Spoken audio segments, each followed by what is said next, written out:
اللهم صل على سيدنا ومولانا محمد وعلى آل سيدنا ومولانا محمد وأصحاب سيدنا ومولانا محمد وبارك وسلم عليه. بسم الله الرحمن الرحيم. عن أنس رضي الله تعالى عنه قال النبي صلى الله عليه وآله وسلم: ثلاث من حفظهن فهو ولي حقا ومن ضيعهن فهو عدو حقا: الصلاة والصيام والجنابة، أو كما قال رسول الله صلى الله عليه وآله وسلم. عن جابر رضي الله تعالى عنه قال رسول الله صلى الله عليه وآله وسلم: ثلاث من جاء بهن مع الإيمان دخل من أي أبواب الجنة شاء وزوج من الحور العين حيث شاء: من عفا عن قاتله وأدى دينا خفيا وقرأ في دبر كل صلاة مكتوبة 10 مرات قل هو الله أحد، أو كما قال النبي صلى الله عليه وآله وسلم. الصلاة والسلام عليك يا سيدي يا رسول الله، الصلاة والسلام عليك يا سيدي يا حبيب الله، الصلاة والسلام عليك يا سيدي يا شفيع المذنبين، وعلى آلك وأصحابك يا سيدي يا رحمة للعالمين.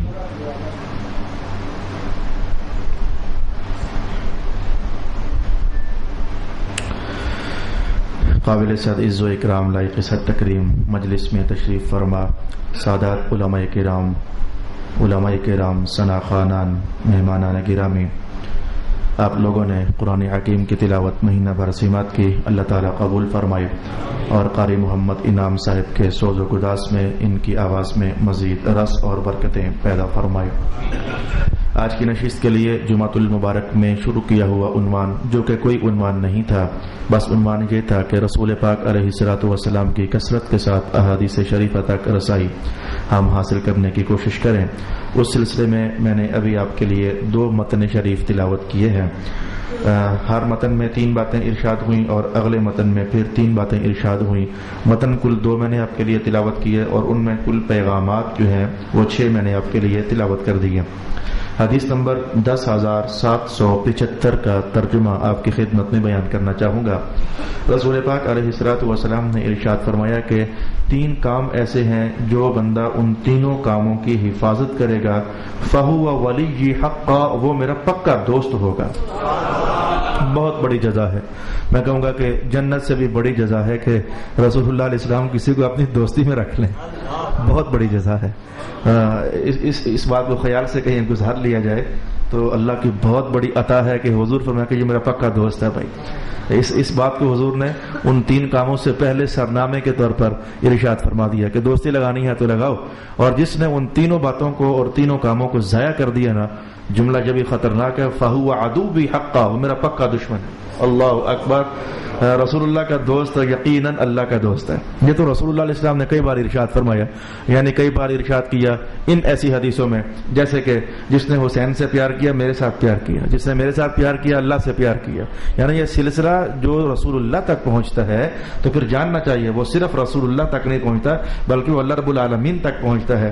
یہ میرا خیال کہاں چلا گیا. یہ جو اکابرین امت ہیں آج بھی صوفیاء کرام جو سلسلہ بیعت کراتے ہیں، کچھ صوفیاء ایسے ہیں وہ سلسلہ بیعت کرتے وقت اپنا شجرہ نسب اس موقع پر تلاوت نہیں کرتے، بس وہ کہہ دیتے ہیں کہ بس ٹھیک ہے توبہ کر لے تو آج کے بعد میرا مرید ہے. لیکن کچھ سلاسل ایسے ہیں کہ جن کے اندر باقاعدہ سند تلاوت کی جاتی ہے. سند جیسے حدیثوں کی ہوتی ہے ایسے ہی سلسلہ روحانیت کی بھی سند ہوتی ہے. جی مجھے خلافت دی میرے پیر و مرشد نے، انہیں خلافت دی ان کے پیر و مرشد نے. وہ کرتے کرتے جب یہاں پہنچتے ہیں نا کہ یہ اے اللہ تعالیٰ یہ پہنچا مجھ سے میرے پیر تک، ان سے ان کے پیر تک، کرتے کرتے ابو بکر تک، پھر رسول اللہ تک، اور اس کے بعد سند آگے یوں بڑھتی ہے اور پھر ابو رسول اللہ سے پہنچا جبریل امین تک اور جبریل سے پہنچا اللہ تعالیٰ کی ذات تک. یعنی وہ سند جو ہے وہ یوں اللہ تعالیٰ کی ذات تک پہنچائی جاتی ہے. تو حضور تک پہنچ آستانے کرم پر پہنچ جانا ہی ہم غریبوں کی معراج ہوتی ہے. تو فرمایا کہ جس بندے نے ان 3 کاموں کی حفاظت کی وہ میرا پکا دوست ہے.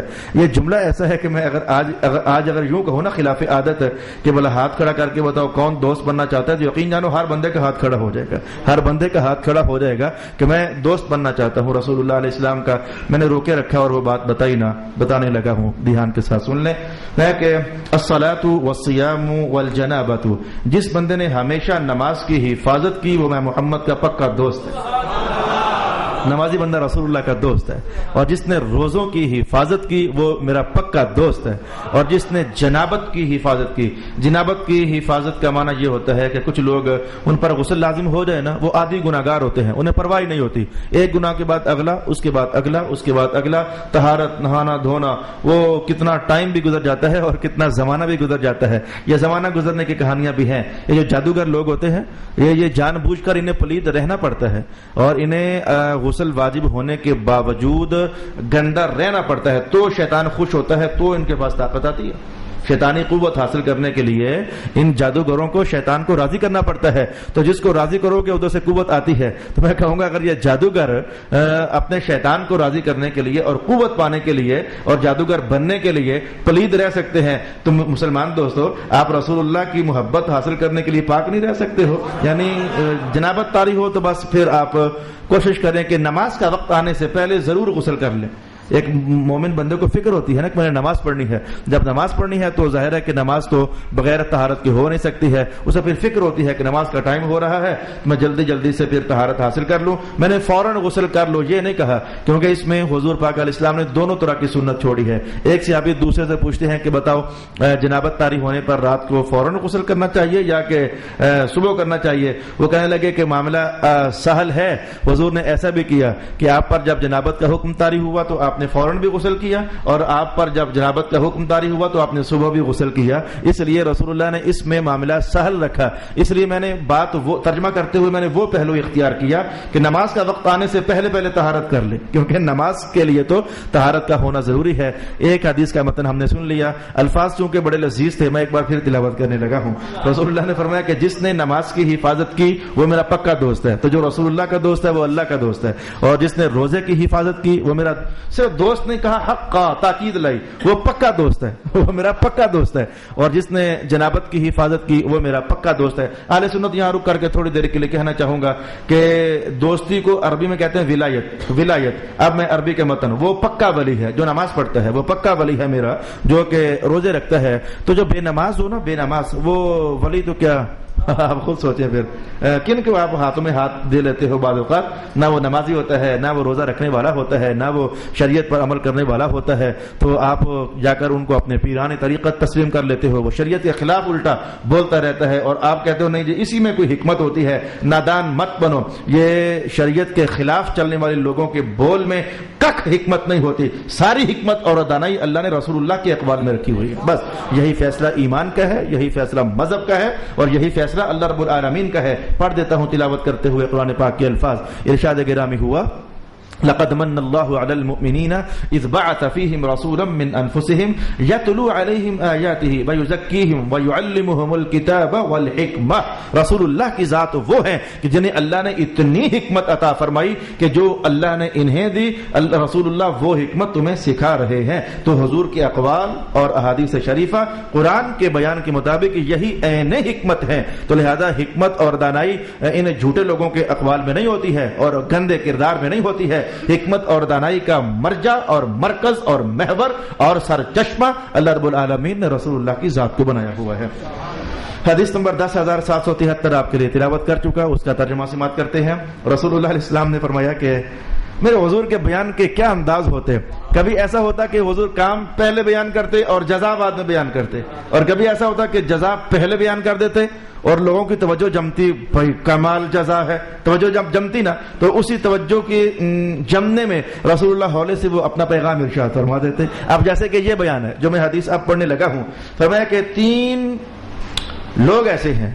پہلے کا 3 خصلتیں ایسی ہیں، اب کا 3 لوگ ایسے ہیں کہ ایمان کے ساتھ اگر ان میں وہ 3 کام اور 3 خصلتیں ہوئیں ایمان کے ساتھ اگر ان میں وہ 3 خصلتیں ہوئیں تو ان 3 طرح کے لوگوں کو قیامت والے دن اللہ تعالیٰ یہ فرمائے گا اچھا بھائی جنت کے یہ 8 دروازے ہیں جدھر سے تیرا دل داخل ہو جائے یہ بڑا عجیب و شان جملہ ہو گیا. یہ جنت کے یہ دروازے ہیں تو جدھر سے تیرا دل ہے داخل ہو جائے. اور اگلا جملہ یہ تھا کہ وَزُوِّجَ مِنَ الْحُورِ الْعِينِ حَيْثُ شَاءَ. جنت میں اللہ نے جتنی حوریں بنائی ہیں تو اعلان ہوگا اس کے لیے اچھا جس حور کے ساتھ تیرا دل ہے تیری شادی کروا دیتے ہیں. زوجہ اس کی شادی کروا دی جائے کہ جس حور کے ساتھ اس کا دل کرے گا.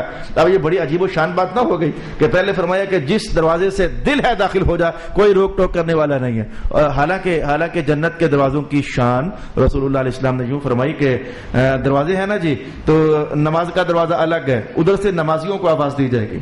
روزہ رکھنے والوں کا دروازہ الگ ہے. حضور نے نام بھی بیان کیے, جو روزے دار ہوتے ہیں تو انہیں جنت کے جس دروازے سے داخل کیا جائے گا اس کا نام ہے باب الریان.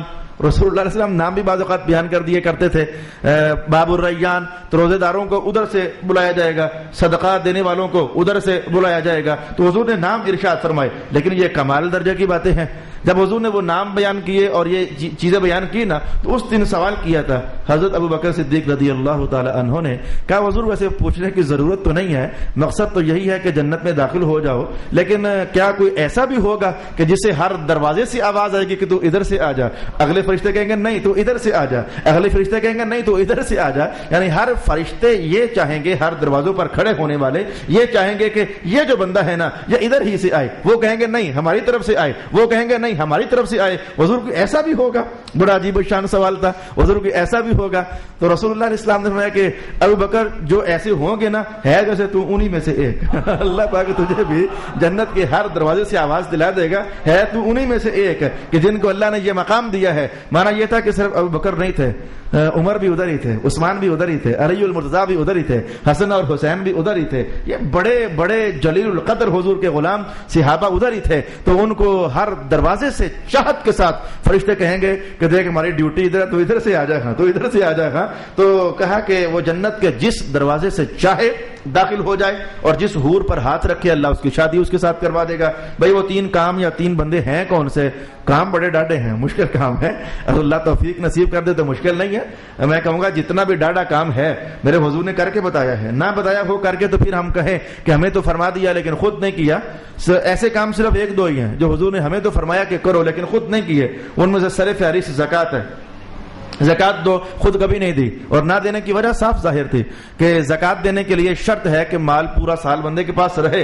اور حضور تو فرمایا کرتے تھے میں تو 3 دن تک بھی مال اپنے گھر نہیں رہنے دینا چاہتا. سال تو بہت لمبا ٹائم پیریڈ ہے, میں تو 3 دن بھی اگر پہاڑ برابر سونا بھی ہو میں تو 3 دن بھر بھی نہیں چاہتا کہ ایک ٹکی بھی سونے کی میرے گھر رہ جائے. تو اس لیے حضور زکات ادا نہ کیا کرتے, مال جمع ہی نہیں کرتے تھے. تو الغرض میں کہوں کہ آئیں حضور نے اس میں بھی اپنا اسوہ کامل بیان فرمایا ہوا ہے. دیکھیں پہلا بندہ کون سا ہے کہ جسے جنت کے ہر دروازے سے داخل ہونے کی اجازت ہوگی. میں من عفا عن قاتلہ, میں اس کو یوں سمجھاؤں گا کہ ہر انسان میری جگہ اپنے آپ کو سمجھے. میں بات کروں گا اپنی ذات کے حوالے سے, ہوا نہیں ہے, سمجھانے کے لیے مثال کہوں گا. بھائی میرا ایک بھائی ہے, میرا بیٹا ہے, میرا والد ہے, میرا خاندان کا کوئی بزرگ ہے, دادا جان ہے, نانا جان ہے, تو یہ سارے میرے خاندان کے لوگ ہیں. تو کوئی بندہ بغاوت کرے یا ظلم کرے, عداوت کرے, تو میرے کسی خاندان کے فرد کو قتل کر دے, میرے بیٹے کو قتل کر دے یا میرے بھائی کو قتل کر دے, تو آپ کو پتا ہے کہ اللہ تعالیٰ نے فرمایا ہے کہ قتل کا بدلہ قتل ہے. پھر یعنی میں چاہوں تو پھر قاتل کو پھانسی لگوا سکتا ہوں, قتل کروا سکتا ہوں. یہ مجھے اللہ پاک نے اس بات کی اجازت ارشاد فرمائی. اور ہر مسلمان کے لیے القتل بالقتل, النفس بالنفس, النفس بالنفس, والعین بالعین, والانف بالانف. یہ قرآن پاک کے الفاظ میں نے آپ کے لیے تلاوت کر دیے. اب سنو مسئلہ, مجھے اختیار ہے کہ میں قاتل کو قتل کروا دوں, مجھے اختیار ہے عدالت کے ذریعے, لیکن حضور فرماتے ہیں کہ اب اگر کوئی معاف کر دے, اب اگر کوئی معاف کر دے, حالات اتنے تلخ ہیں کہ بندہ مر گیا, لیکن اب اگر کوئی کہہ دے کہ ٹھیک ہے ہمارا جو مرنا تھا وہ تو مر گیا, تو اے اللہ تعالیٰ وہ تو بندہ واپس آنا نہیں ہے, لیکن اگر میں معاف کر دوں تو خوش ہوگا.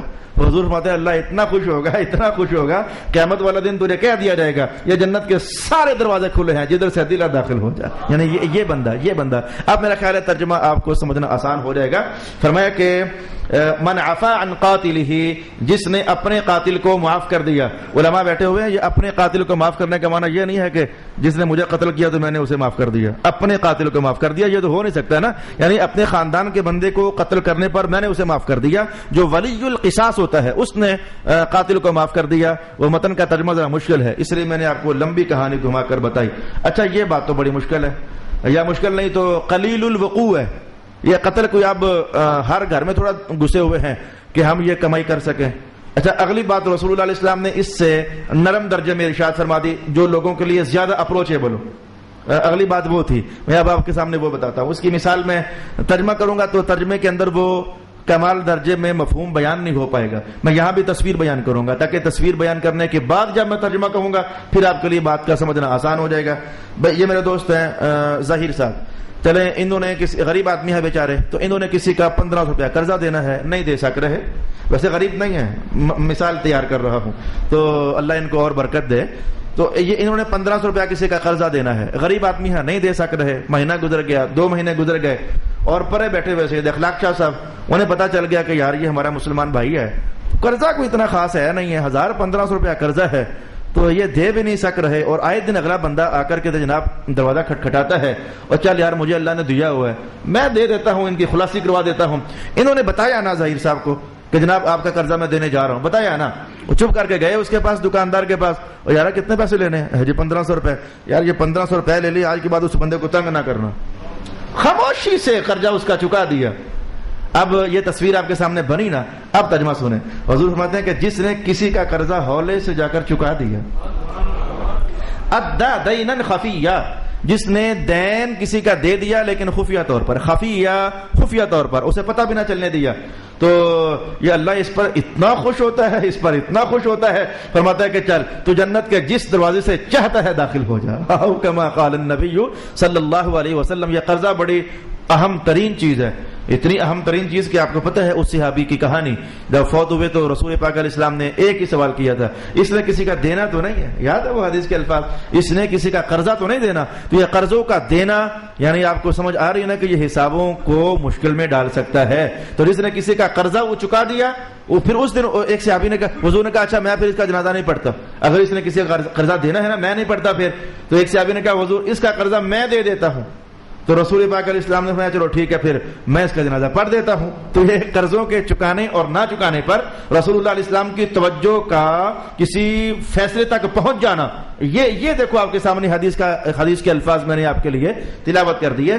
تو فرمایا وَأَدَّى دَيْنًا خَفِيًّا، جس نے کسی کا قرضہ وہ چکا دیا خفیہ طور پر. اب لاکھوں نہیں، کروڑوں نہیں، ہزاروں نہیں، جو نرم درجے کے قرضے ہیں، جو غریب آدمی ہوتا ہے نا اس کے قرضے بھی چھوٹے ہی ہوتے ہیں. تو کوئی ایسا غریب تلاش کر کے زندگی میں ایک بار تو اے اللہ مجھے کرم کمانا چاہتا ہوں، بندہ طلب کرے تو طلب کرنے پر اللہ اس کے لیے راستہ ہموار تو کر دیتا ہے. تو زندگی میں 1-2 بار تو کہیں ایسا کر لینا چاہیے. اللہ مجھے بھی توفیق دے اور آپ کو بھی توفیق دے یہ کرم کمانے کی کہ کسی کا قرضہ خفیہ طور پر ادا کر دینا.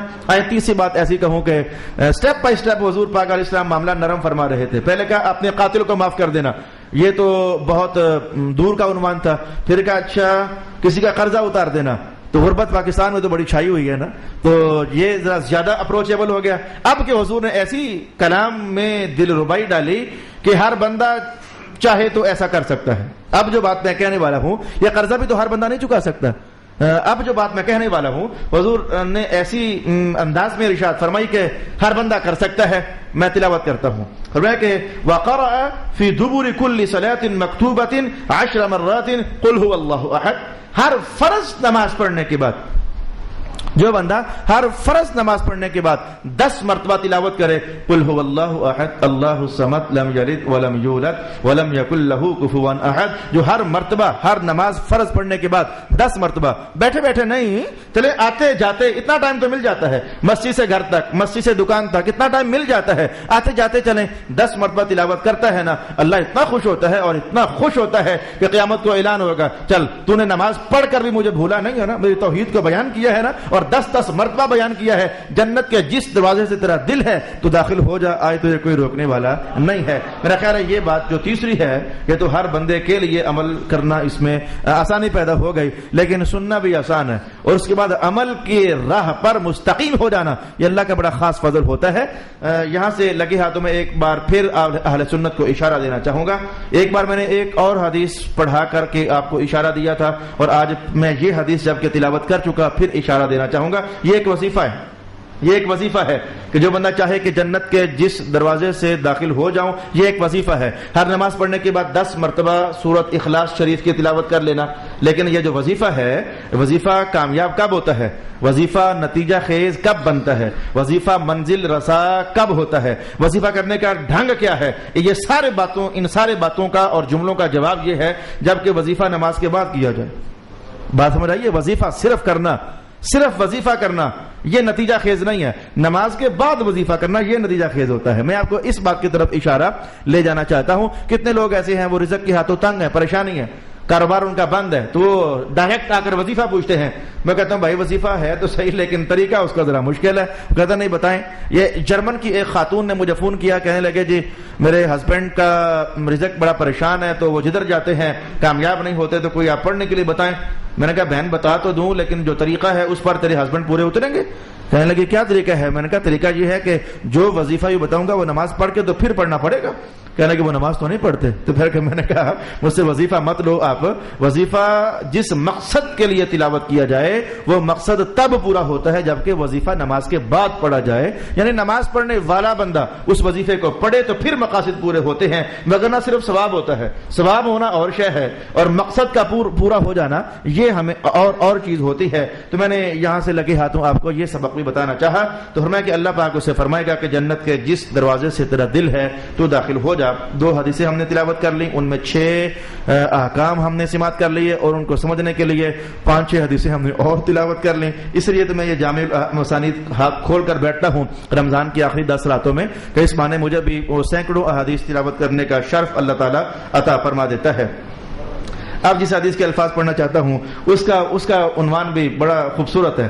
رسول پاک علیہ السلام، میں پہلے الفاظ کی تلاوت کروں ذرا برکت حاصل ہو جائے۔ آپ کو میں 5 کی اگر 4 بھی بتا دوں گا تو خیر ہے، آپ تو روزانہ میرے پاس سننے وقت کے لیے آنے والے لوگ۔ بسم اللہ الرحمن الرحیم، عن ابن عمر رضی اللہ تعالی عنہما قال قال النبي صلى الله عليه وسلم 3 يتحدثون في ظل العرش آمنين والناس في الحساب، رجل لم تأخذه في الله لومة لائم، ورجل لم يمد يديه إلى ما لا يحل له، ورجل لم ينظر إلى ما حرم الله عليه، او كما قال رسول اللہ صلی اللہ علیہ وسلم۔ اب اس یہاں بھی ویسے ہی ہوا، کام کیا کرنا ہے وہ بات میں، لیکن جو جزا حضور نے بیان کی وہ تصویر ذہن میں لاؤ، جو جزا حضور نے بیان کی وہ تصویر ذہن میں لاؤ۔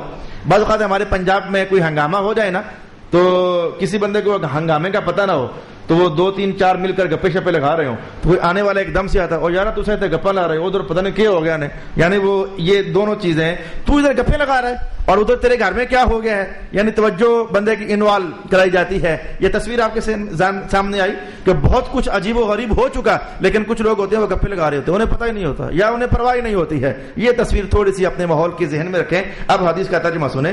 رسول پاک علیہ السلام فرماتے ہیں 3 طرح کے لوگ ایسے ہیں، 3 طرح کے لوگ ایسے ہیں، وہ اللہ کے عرش کے سائے میں باتیں کر رہے ہوں گے امن کے ساتھ، اور لوگ ادھر حساب میں پھنسے ہوئے ہوں گے۔ یہ تصویر دے کے حضور نے بیان کی کہ ان کا حال یہ ہوگا کہ وہ اللہ کے عرش کے سائے میں کھڑے ہو کر کے یتحدثون آمنین، وہ باتیں کر رہے ہوں گے۔ کیا باتیں کر رہے ہوں گے اللہ بہتر جانتا ہے، لیکن وہ آپس میں ہاں بھائی تیرا کیا حال ہے، تیرا فیصلہ ہوا ہے کہ نہیں ہوا، تو جنت میں ہے کہ جنت کا کس درجے میں ہے، وہ اپنے باتیں کر رہے ہوں گے، اور ادھر بزم محشر تپی ہوئی ہوگی اور لوگ حساب میں ہوں گے۔ تو مطلب کیا ہوا کہ کون سے 3 بندے ہیں، اس جملے کو آپ سمجھے نہیں، جزا کیا ہوئی آپ سمجھے نہیں ہے۔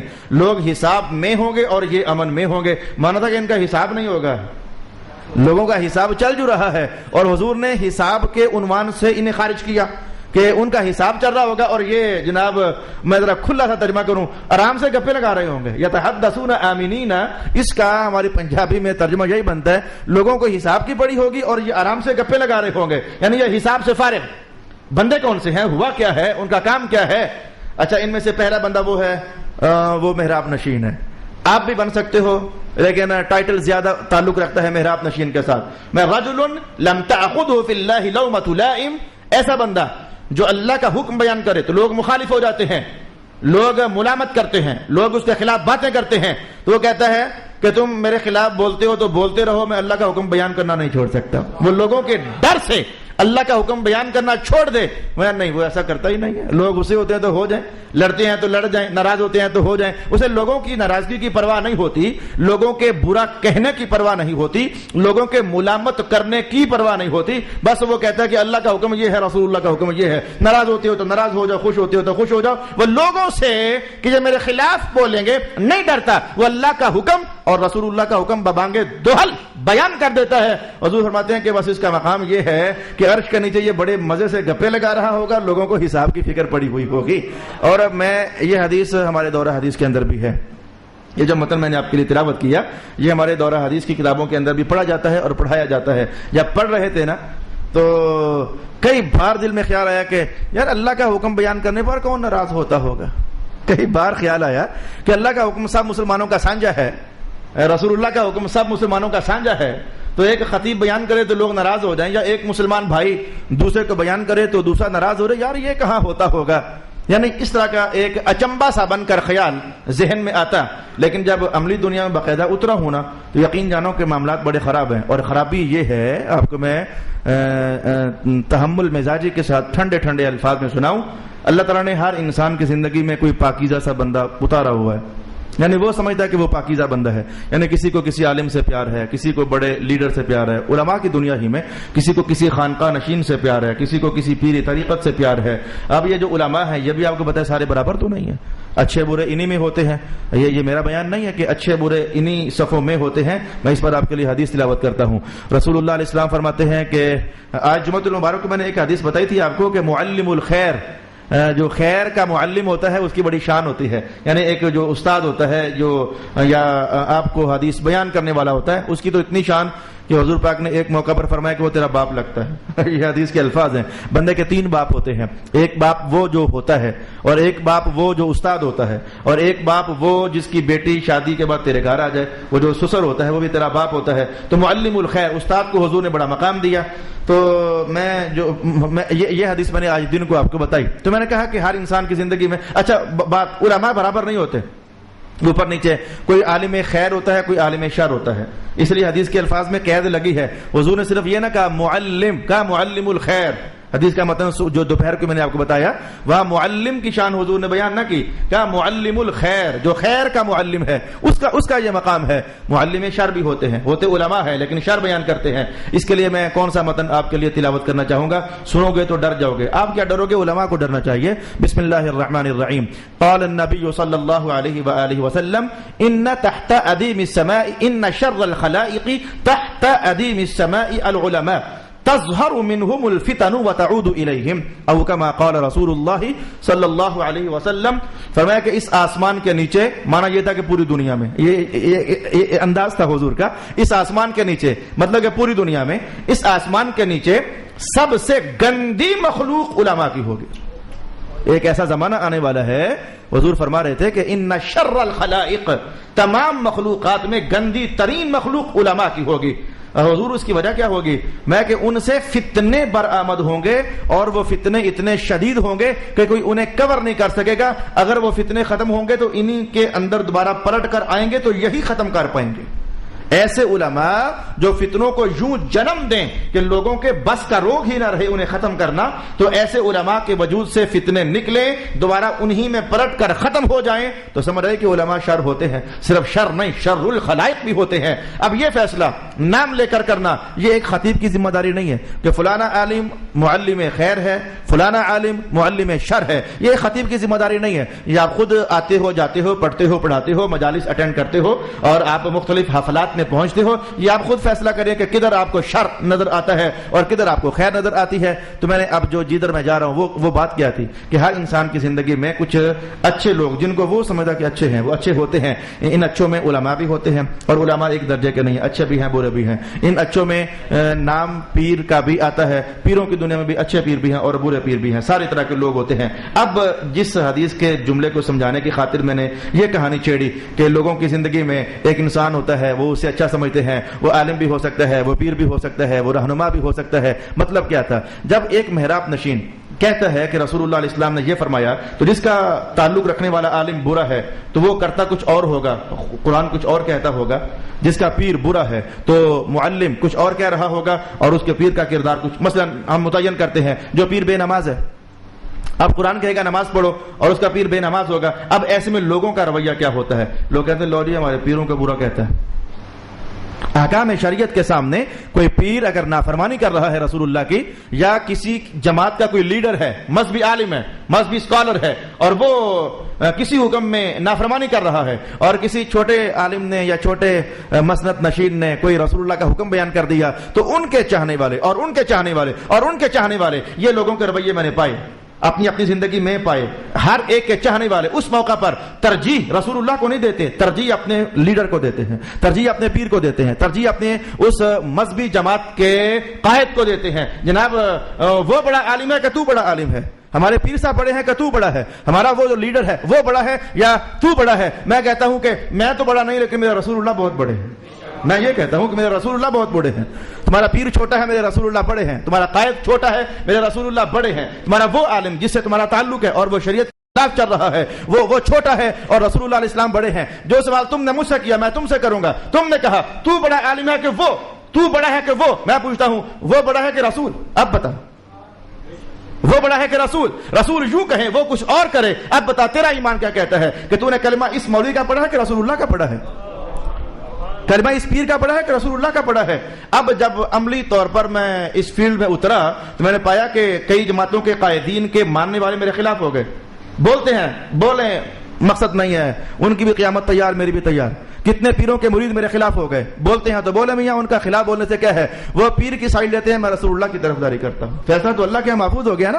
انہیں اپنا قائد پیارا، انہیں اپنا پیر پیارا، مجھے رسول اللہ پیارے. میں ان کا حکم لوگوں تک پہنچانے کا اہتمام کرتا ہوں. تو اس لیے اب سمجھیں کہ فرمایا کہ ایسا بندہ جسے ملامت کرنے والے کی ملامت روک نہ دے، وہ ڈر نہ جائے کہ میری ملامت ہو رہی ہے، لوگ میرے خلاف بول رہے ہیں اور مجھے گالیاں نکال رہے ہیں. تو میں سوچا کرتا تھا دوران تعلیم یہ کیسے ہو سکتا ہے. عملی دنیا میں آیا تو دیکھا کہ ایسا ہوتا ہے. میں نے آپ کے سامنے یہ چھوٹی سی تاریخ دہرائی کہ ایسا ہوتا ہے. ایک بندہ اور دوسرا بندہ، میرا ٹائم ختم ہو رہا ہے، میں بات سمیٹوں. ایک اور بندہ ہے جو اللہ کے عرش کے سائے میں باتیں کر رہا ہوگا، مزے سے گپیں لگا رہا ہوگا اور لوگوں کو حساب کی پڑی ہوگی. یہ کون بندہ ہے؟ رجل لم یمد یدیہ الی ما لا یحل له. ایسا بندہ جس کا ہاتھ کبھی بھی حرام مال کی طرف نہیں بڑھا. بڑھ سکتا تھا لیکن نہیں بڑھا. میں نے مال کہا، حدیث کے اندر مال کے لفظ نہیں ہے، ما لا یحل. میں رک کر کے بولا، میں نے کہا متن اس طرح ہے کہ ما لا یحل. لوگ ہیں مال کا ذکر آ گیا، ما لا یحل، ما لا یحل، ہر ایسی شے جو حلال نہیں ہے. تو بندے کا ہاتھ پہنچ سکتا تھا لیکن اسے کہا نہیں پیچھے ہٹ، رسول اللہ نے منع کیا ہوا ہے.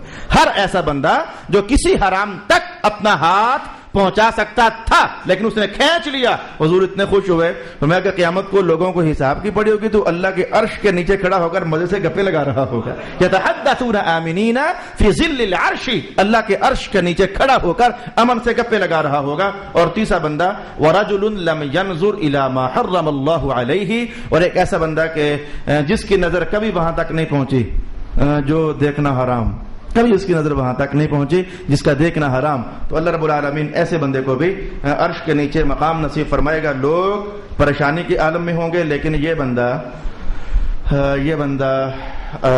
امن سے وہاں باتیں کر رہا ہوگا.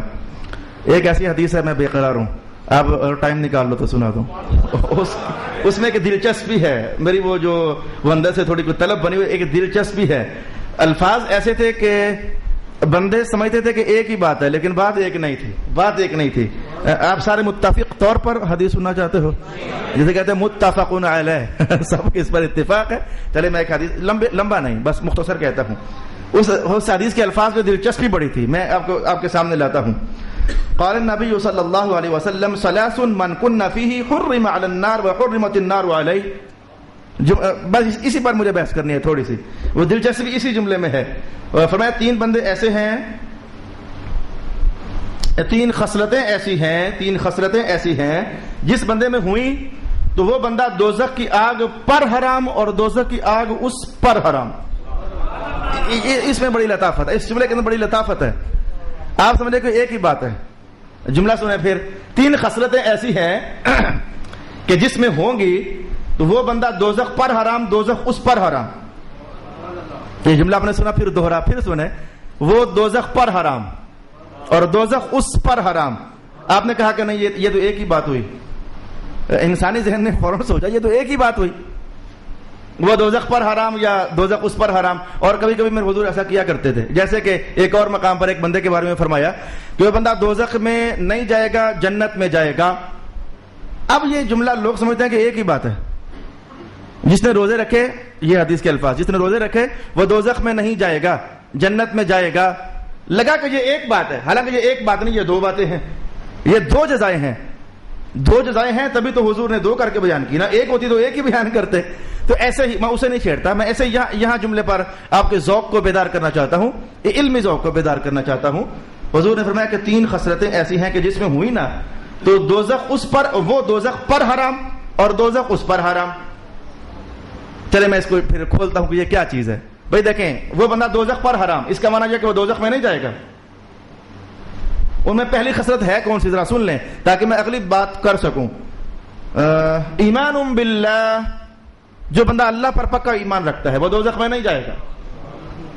اب یہاں تک بات آپ نے سن لی، لیکن کتنے ایماندار ایسے ہیں وہ کچھ کر لیتے ہیں تو دوزخ میں تو جائیں گے. دوزخ میں جائیں گے تبھی تو حضور فرما رہے ہیں کہ میں لوگوں کو دوزخ سے نکال کر لاؤں گا. جائیں گے تو حضور نکال کر لائیں گے نا. جس کا نام شفاعت ہے وہ دوزخ میں جائیں گے تو حضور نکال کر لائیں گے نا. تو معنی یہ ہوا کہ فرمایا یہ تھا کہ کچھ لوگ ایسے ہیں کہ وہ دوزخ میں نہیں جائیں گے. ایمان باللہ اگر ہے تو دوزخ میں نہیں جائیں گے، لیکن کچھ ہیں جو کہ جائیں گے. اس کا فلسفہ کیا ہے وہ میں آج نہیں کہتا، یا اگر دل آ گیا تو شاید ایک آدھ جملے میں کہہ بھی دوں. چلے کہہ دیتا ہوں. ایمان لانا اپنے تمام تقاضوں سمیت یہ دوزخ میں نہیں جائے گا. ایمان لانا اپنے تمام لوازمات کے ساتھ، جو ایسا ایمان لایا تمام لوازمات کے ساتھ، یہ دوزخ میں نہیں جائے گا، اور نہیں جائے گا، کبھی نہیں جائے گا. اب سمجھیں، جو ایمان تو لایا لیکن کچھ لوازمات اس نے ڈسٹرب کر دیے. نماز ایک لوازم میں سے ایک لازم تھا، حج تھا، روزہ تھا، اس نے ڈسٹرب کر دیے. اب یہ ایمان لایا لیکن دوزخ میں جائے گا. اچھا سنیں آپ، فرمایا کہ وہ دوزخ پر حرام، دوزخ اس پر حرام. اچھا بھائی یہ بندہ دوزخ میں نہ گیا، یہ معنی سمجھ آ گیا اس جملے کا کہ یہ بندہ دوزخ پر حرام، یعنی یہ دوزخ میں نہیں جائے گا. اچھا فرمایا کہ لیکن دوزخ اس پر حرام، معنی کیا تھا؟ اگر یہ چلا ہی گیا، وہ تین خصلتیں ایسی ہیں کہ پہلی بات ہے کہ بندہ دوزخ میں نہیں جائے گا، لیکن اگر کچھ لوز کیریکٹر تھا اور چلا ہی گیا، اور اگر وہ خصلتیں ہوئی نا، وہ تین ہوئی نا، تو دوزخ اس پر حرام، یعنی دوزخ میں بھیجنے کے باوجود اللہ دوزخ کی آگ کو اس کے لیے سلامتی والی بنا دے گا. یہ دو باتیں ہوئی نا. دوزخ کے اندر درجات تو ہیں نا میرے دوست. درجات نہیں، یہ درجات جو ہے یہ جنت کے سٹیپس کا نام ہے. جو سٹیپس نیچے سے اوپر کی طرف ہوں انہیں درجہ کہتے ہیں، اور جو اوپر سے نیچے کی طرف جائیں انہیں درک کہتے ہیں. جنت میں درجے ہیں، جہاں بندہ ہے تو آئندہ اوپر جائے گا اور آئندہ اوپر جائے گا. اور دوزخ میں درکے ہیں، درکے جہاں ہے تو پھر آئندہ نیچے جائے گا. فی الدرک الاسفل من النار، 5واں سپارہ. ان المنافقین فی الدرک الاسفل من النار، جو منافقین طبقہ ہے یہ دوزخ کے درک میں جائے گا. تو درک ہر آئندہ آنے والے نچلے سٹیپ کو کہتے ہیں. تو میں نے کہا کہ اگر وہ دوزخ میں چلا بھی گیا نا تو اللہ رب العالمین اس کی مدد فرمائے گا، تو وہ دوزخ کی آگ کو اسے اس طرح نہیں کرے گی جیسے باقیوں کے ساتھ کر رہی ہے. اب میں نے وہ جملہ بول دیا جو مجھے وہی بولنا چاہیے تھا.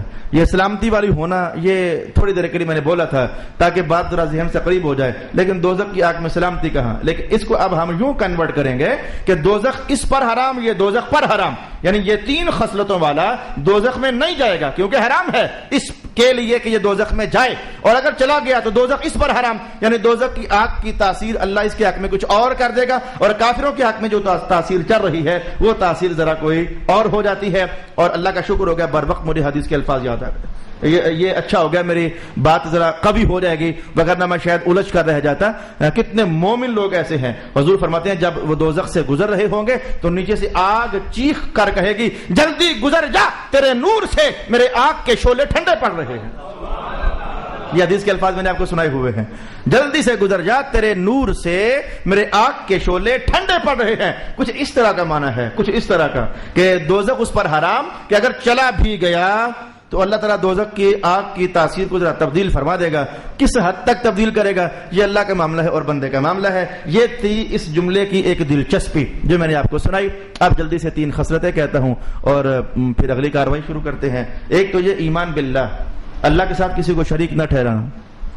اہل سنت آپ پر تہمت ہے، آپ پر تہمت ہے کہ آپ مزارات پر جاتے ہو تو شرک کرتے ہو۔ بزرگ ہمارا رب نہیں، یہ بات یاد رکھو، رب ہمارا ایک ہے۔ اگر کسی آستانے پر جاتے ہو تو صرف اللہ کا بندہ سمجھ کر جاؤ، اس کے لیے دعائیں خیر کرنے کے لیے جاؤ، اور اس کے رب مت کہو، اپنا رب مت سمجھو۔ تم پر یہ تہمت ہے تو اس کے لیے میں آپ کو سمجھا رہا ہوں کہ اپنی اس تہمت کو ختم کرنے کے لیے حتی الامکان کوشش کریں آپ۔ ایک بات، اور دوسری بات وَحُبٌّ لِلَّهِ تَبَارَكَ وَتَعَالَى، کسی سے پیار کرنا تو اس لیے کرنا کہ تاکہ اللہ خوش ہو جائے، اللہ کی رضامندی کی خاطر کسی سے محبت کرنا، اپنی کوئی لالچ نہیں، اپنی کوئی رغبت نہیں، اپنی کوئی منفعت نہیں۔ جیسے آج کل یہ جملہ بولا جا رہا ہے کہ سیاستدان جو ہوتے ہیں یہ قوم کی خدمت کرتے ہیں اپنے کسی منفعت کی پیش نظر، کوئی ان قریب انہیں اپنا فائدہ نظر آ رہا ہوتا ہے اس لیے قوم کی خدمت کرتے ہیں، وگرنہ باقی 4.5 سال گزر گئے تب خدمت کی انہیں کی قوم کی۔ یہ لوگوں کے اندر جملے اس طرح کے چلتے ہیں، تو سمجھ آئی کہ بعض اوقات بندہ کسی سے لگاؤ رکھتا ہے لیکن اپنی کسی مخفی منفعت کی وجہ سے، اور بعض اوقات بندہ کہتا ہے کہ مولا اس سے پیار کر رہا ہوں صرف تیری رضا کی خاطر، تو نے کہا جو ہے کہ میرے بندوں سے پیار کیا کرو۔ یہ حدیث کے کون سے الفاظ یاد پڑ گئے؟ قال النبی صلی اللہ علیہ وسلم الخلق عیال اللہ، یہ ساری مخلوق اللہ کا کنبہ ہے، اللہ کے کنبے سے پیار کیا کرو، اللہ تم سے پیار کیا کرے گا۔ حدیث کا جملہ نمبر 3 وَأَن يُلْقَى فِي النَّارِ فَيَحْتَرِقَ أَحَبُّ إِلَيْهِ مِنْ أَن يَرْجِعَ فِي الْكُفْرِ، اور ایک بندہ مسلمان ہونے کے بعد اسے آگ میں جل جانا تو پسند ہو جائے لیکن ایمان چھوڑ کر کفر میں داخل ہو جانا یہ اسے پسند نہ ہو، یعنی جس کے نظر میں ایک طرف کفر ہو ایک طرف آگ ہو، اسے کہا جائے کہ ان دو میں سے ایک کو سلیکٹ کرنا ہی پڑے گا، یا آگ میں چلا جا یا کفر میں چلا جا، وغیرہ مار دیں گے، تو وہ کہے کہ میں آگ میں جانا پسند کر سکتا ہوں لیکن کفر میں پلٹ جانا واپس پسند نہیں کرتا۔ جس میں یہ خصلت ہوگی تو اللہ رب العالمین اسے یہ کرم عطا فرمائے گا۔ وآخر دعوانا الحمد للہ رب العالمین۔